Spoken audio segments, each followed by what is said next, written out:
같이 신앙 고백함으로 새벽 예배를 예수님의 이름으로 시작합니다. 주는 그리스도시요 살아계신 하나님의 아들이십니다. 아멘. 전능하신 하나님 아버지, 어젯밤도 잘 자게 하시고 오늘 또 새날을 우리에게 선물로 주셔서 감사합니다. 사람을 만나기 전에, 일을 하기 전에, 어떤 것을 결정하기 전에 우리가 하나님의 말씀을 들으면서 하나님을 예배하면서 선택할 수 있도록 축복하시니 감사합니다.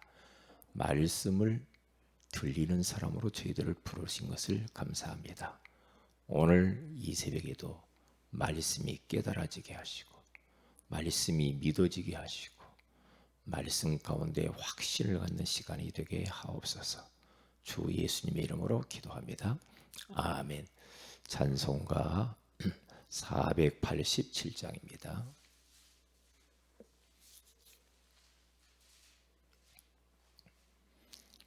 (487장)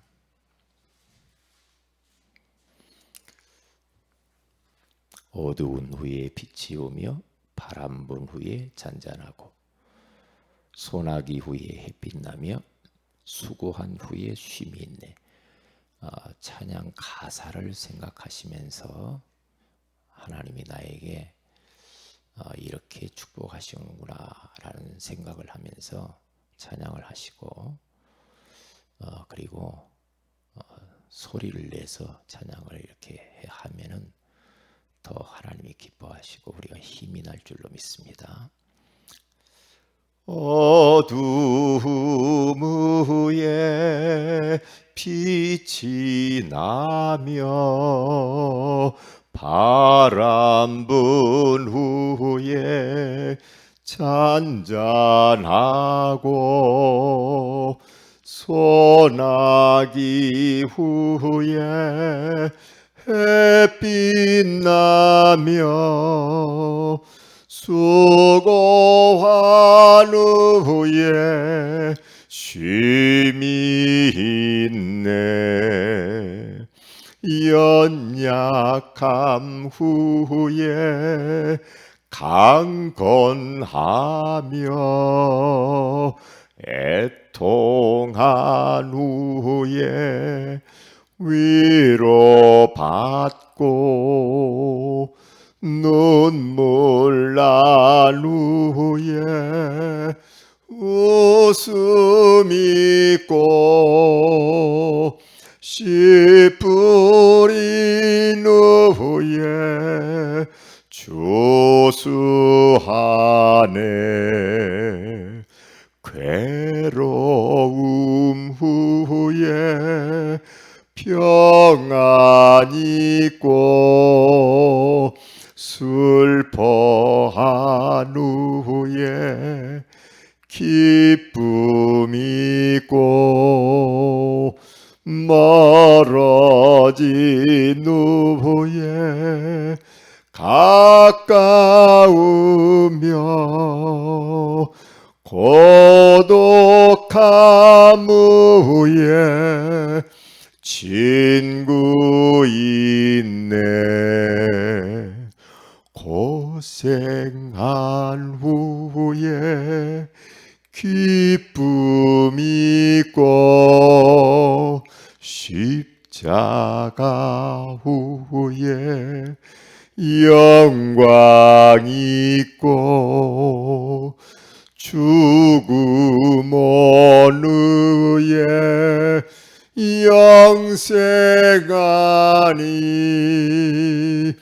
이러한 너가 진리로다. 고생한 후에 기쁨 있고 십자가 후에 영광 있고 죽음 온 후에 영생하니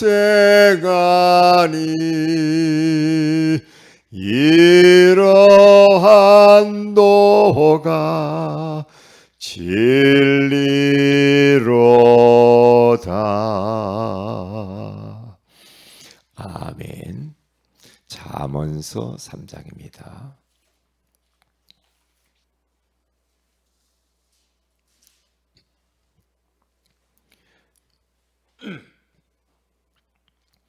잠언서 3장 우리 5절 6절을 같이 한번 합독하도록 합니다. 잠언서 3장 5절 6절입니다.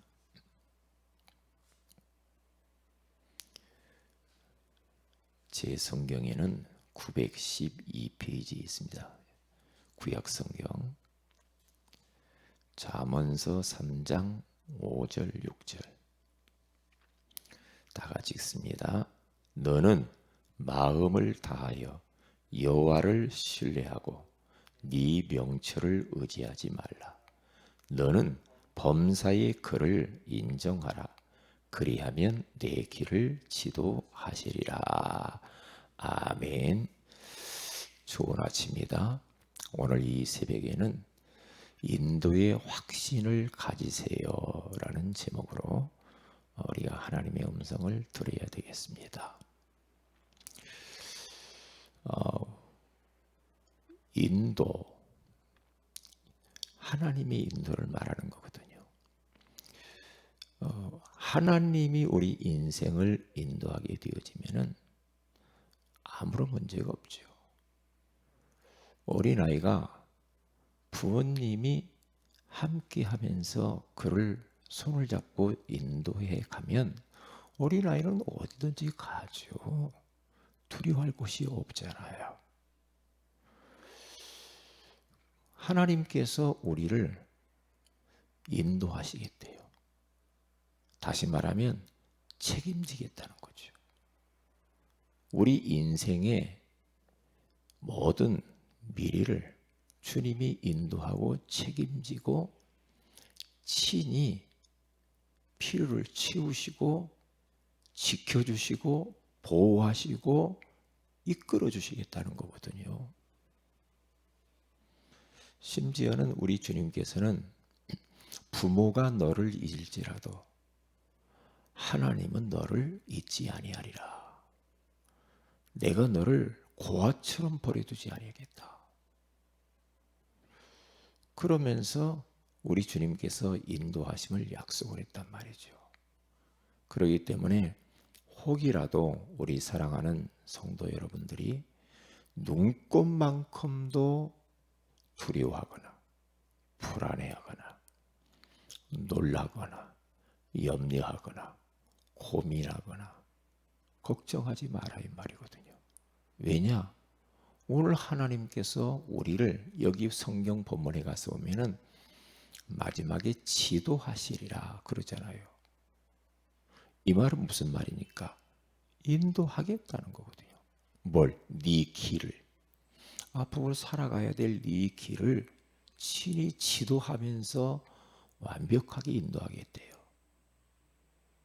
그러니까 하나님의 자녀는 또 고민하고 걱정하고 염려하고 머리 싸매고 그건 어울리지 않는 거예요. 어울리지 않는 거예요. 그러니까 막 수심이 가득 차고 그럴 필요가 없죠. 얼굴을 보면은 막 꼭 나 힘들어 그렇게 써진 것처럼 그렇게 살면 우리하고는 안 맞아요. 안 맞게 돼 있어요. 그래서 다윗이라고 하는 사람의 인생도 보면은 파란만장한 삶을 삽니다. 사실 형제들에게 그리고 부모에게 사실은 조금 버림받은 사람이거든요. 그래서 늘 양치는 곳에서 목동 역할을 했던 그 다윗. 다른 형들은 뭐 좀 이렇게 좋은 일도 하고 이렇게 하는데 다윗은 항상 냄새나는 양들과 함께 목동을 하면서 그렇게 낮은 자리에서 고생을 해요. 그런데 보세요. 다윗은 그것이 나는 왜 이래? 내 인생은 이렇게 꼬이냐? 이렇게 하지 않았다니까요. 그럼 뭐라고 했어요? 그러한 어려운 환경 가운데 있는 다윗이 애매하게 사울 왕이 쫓아와 가지고 군사 3,000명을 거느리면서 죽인다고 그러잖아요.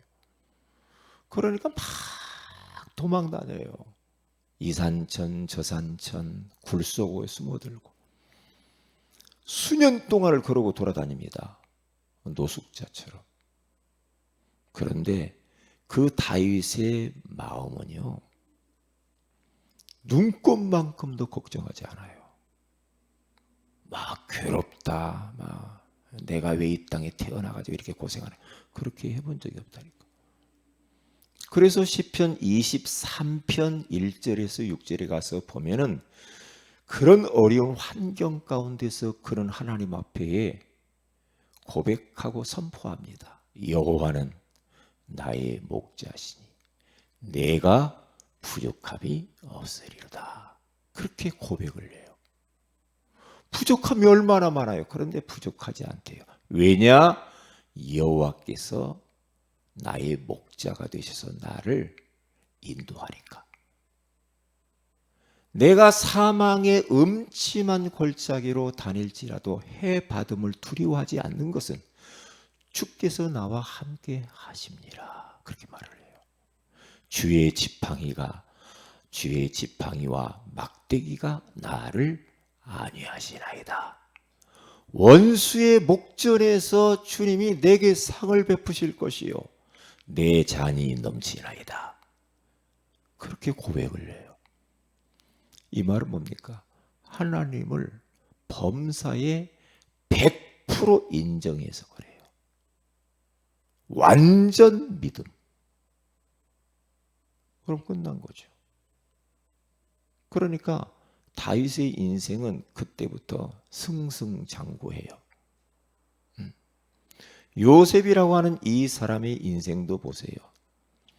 배다른 어머니, 배다른 형제 10명, 새엄마 3명, 자기 친엄마는 돌아 죽고 자기 친동생 베냐민은 죽었어요. 그러니까 그 형들의 틈바구니 속에서 새엄마 3명 가운데에서 형들이 죽이려고 하면서 얼마나 핍박을 해요. 조롱을 해요. 형들이 10명이 똘똘 뭉쳐가지고 요셉을 죽이려고 하잖아요. 그런데도요, 요셉은 눈 하나 깜짝하지 않습니다. 왜요? 여호와께서 나와 함께 하시니까. 하나님이 함께 하심을 믿었어요. 그리고 자기는 하나님의 꿈을 통하여서 하나님의 말씀으로 찾아오시면서 네 미래가 어떻게 될 것인가를 딱 보여줬거든요. 너는 절대 망할 수 없거든. 너는 미래의 세계 보고 말 거야. 전도하고 선교하고 수많은 사람, 수많은 나라를 살릴 것이거든. 그리고 내가 너와 함께 할 거야. 그 언약을 딱 붙잡고요, 믿음으로 삽니다. 그래서 형들이 죽이려고 구덩이다 던지기도 하죠. 그런데 얼마나 악한지 저 노예한테, 저 노예 상인에게 팔아버려요. 요셉을. 팔려갑니다. 팔려가는데요, 형들 미워하지 않죠. 미워하지 않아요. 얼마나 그게 복음적입니까? 그렇죠? 율법적이면 형들 미워하고 내가 본때를 보여주리라, 나중에 두고 보자, 원수를 갚을 것이다 그랬을 때 요셉은 그러지 않았어요. 왜요? 하나님이 그런 환경을 허락했음을 믿었어요. 하나님이 내가 이 집에 있으면 안 되는 걸 알고 나로 하여금 세계복음화 때문에 하나님이 형들을 통해서 나를 몰아내는 거구나 알았다니까요. 내 가정을 앞으로 구원하고 세계를 살릴 것을 요셉은 알았어요. 굴면 걱정할 게 없죠. 걱정할 게 미워할 것도 없죠. 노예로 갑니다. 누명을 씁니다. 감옥에 들어갑니다. 나이가 몇이냐? 17살. 17살의 나이에. 그러면서 늘 주님 바라보고 언약 붙잡고 기도하면서 한 가지 하는 게 있어요. 하나님이 나와 함께 있지. 그리고 성령 충만. 계속 기도하면서 하나님의 능력, 성령의 능력을 사모하면서 내 힘으로 못 버티니까 성령 충만케 해달라고 계속 기도하면서 그가 갑니다. 그런데 어떻게 합니까? 가는 곳마다 답을 줘요. 가는 곳마다 17세 소년이 가는 곳마다 사람들을 살려버려요.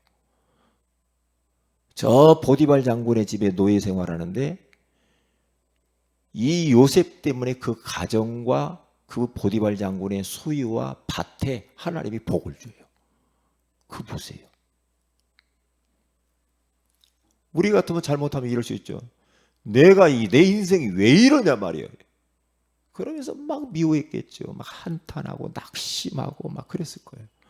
그런데 요셉은 하나님이 나를 아시고 하나님이 나를 인도하시고 하나님이 나와 함께 하시고 내가 기도할 때마다 하나님이 응답하시는 것을 알았거든요.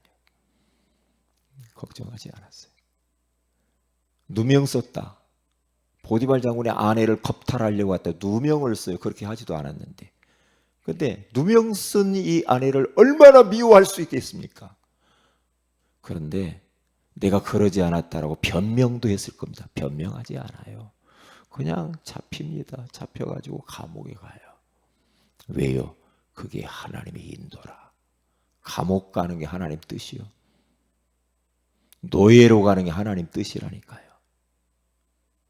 그런데 감옥 안에 들어갔는데 정치 수용소로 들어갔어요.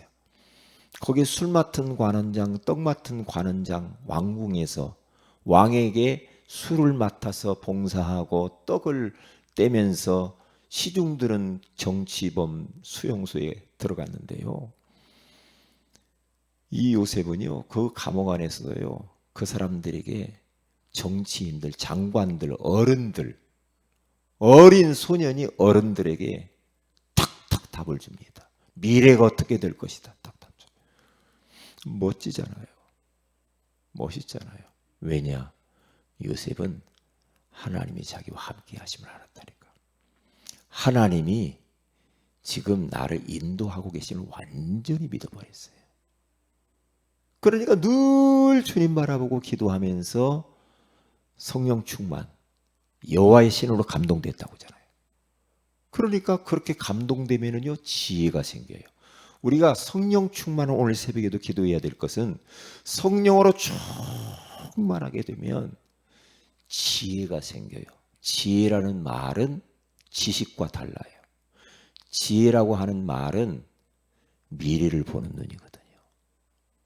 분별력이에요. 지식은 배운 것이죠. 배우지 않았는데 탁탁 상황에 따라서 분별력을 가지고 옳고 그름을 판단도 탁 하고요. 미래에 가는 방향을 딱 알게 되죠. 그러니까 답을 탁탁 주잖아요. 하나님이 지혜를 주셔서. 솔로몬이 지혜롭잖아요. 네? 지혜로워서 얼마나 많은 사람들에게 지혜의 말을 합니까? 그렇잖아요. 그런데 보세요. 바로왕이 꿈을 꿨는데 꿈이 흉측한 꿈이에요. 무서워요. 그런데 이 바로왕에게 요셉 어린 소년이 딱 답을 줘요. 젊은이가. 왜요? 그 꿈이 무엇인가?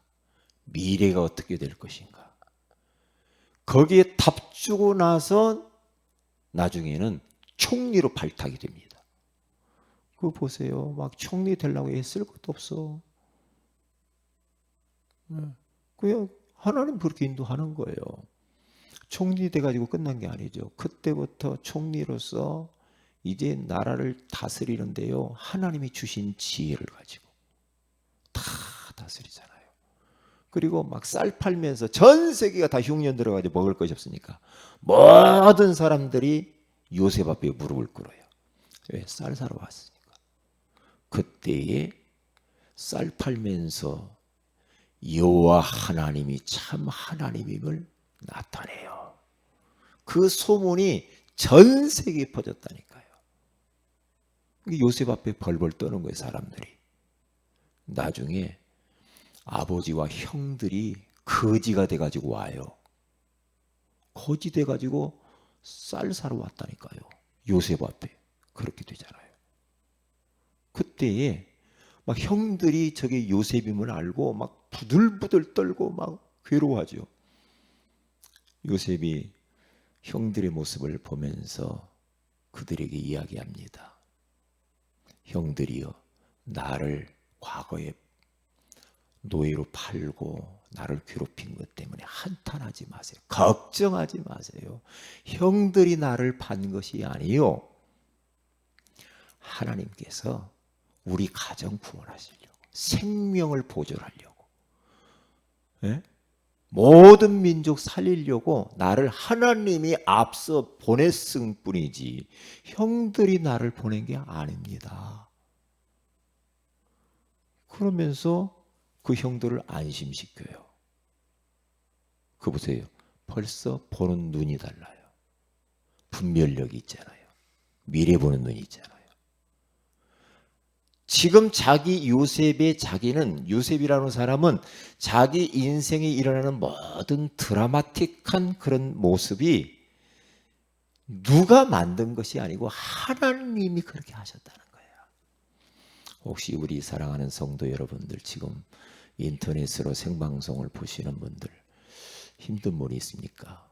나는 인생이 왜 이럴까? 내 인생이 이렇게 암울하지? 왜 이렇게 인생이 꼬이냐? 되는 일이 없지? 그런 분이 있나요? 걱정하지 마세요. 나는 왜 이런 가정에서 태어나고 이런 부모를 만났고 왜 이렇게 나는 인생이 안 되는가? 안 풀리냐? 그런 분 있나요?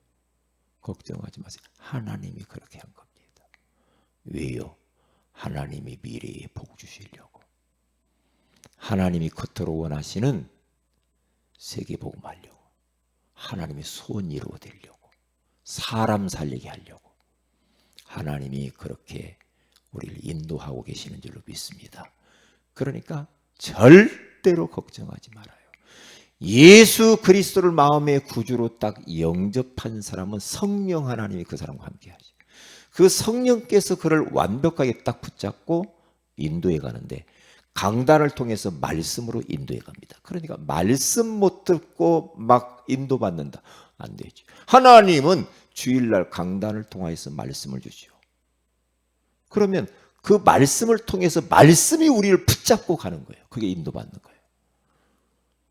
그러면 그 말씀 붙들고 우리가 그 말씀 성취를 위해서 기도하잖아요. 그럴 때 하나님의 성령이 역사하면서 기도응답이 와요. 기도응답이 나타나요. 이게 신앙생활이에요. 그러니까 오늘 성경도 가서 보니까 너는 범사의 여호와를 신뢰해라 그러잖아요. 하나님을 딱 신뢰해라.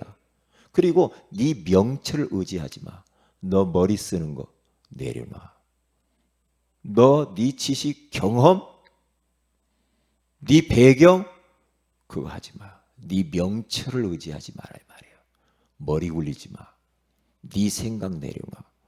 네 계획 내려놔. 네가 의지할 만한 건 내려놔. 그것 가지고는 인도 못 받거든. 너를 네 명철, 네가 뭔가 가지고 있다라는 거 그거 의지하지 말아라. 그러면서 뭐라고 그래요? 범사의 여호와를 인정해라 그래요. 하나님을 인정해라. 하나님의 능력을 인정하고 하나님을 믿어라 이 말이에요. 하나님을 의지하라 이 말이에요. 사람을 의지하지 마라 이 말이에요. 나도 의지하지 마라 이 말이에요. 하나님을 의지하라. 하나님을 범사에 인정하라. 다시 말하면 말씀의 능력을 믿어라. 하나님이 우리 인생의 주인됨을, 목자됨을, 왕이심을 믿고 턱 인생을 그분께 내려놓고 믿음으로 가라. 믿음으로. 네. 그러면 네 길을 지도하시리라. 그래요. 왜 자꾸 인도를 못 받느냐? 하나님을 믿는다고 하는데 내 마음대로 막 살아버려요. 그러면 인도 못 받죠. 아니, 어린아이가 엄마가 딱 이쪽으로 가라 이쪽으로 가면 돼요. 엄마는 다 알으니까. 그런데 막 돌아다니지 자기 마음대로. 그러다가 여기 부딪히고 저기 부딪히고 유괴범에게 잡혀가기도 하고 사고 나기도 하고 그래요. 그걸 보고 영적 방황이라고 그래요. 영적 고아. 그렇게 살면 안 돼요. 하나님을 딱 믿어야 돼요. 왜냐? 하나님은 살아계세요.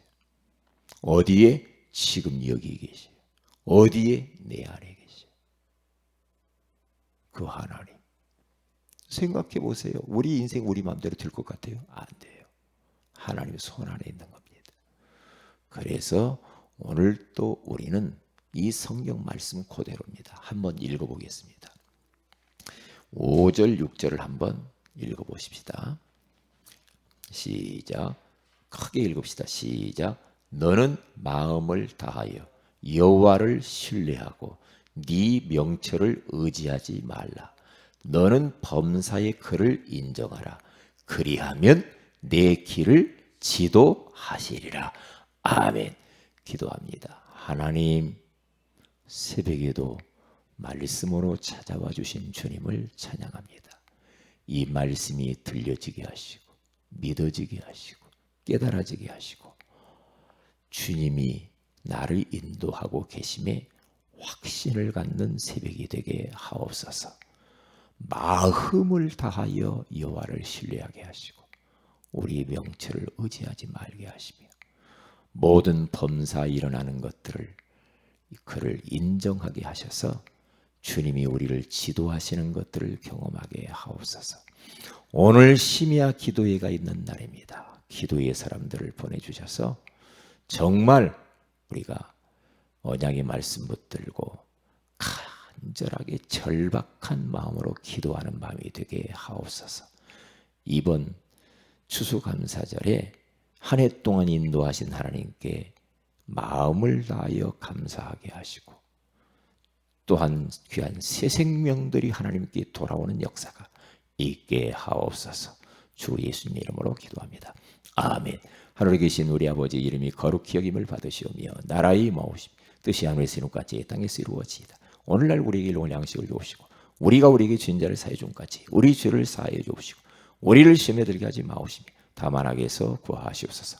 대개 나라와 권세와 영광이 아버지께 영원히 있사옵나이다. 아멘. 기도하십시다.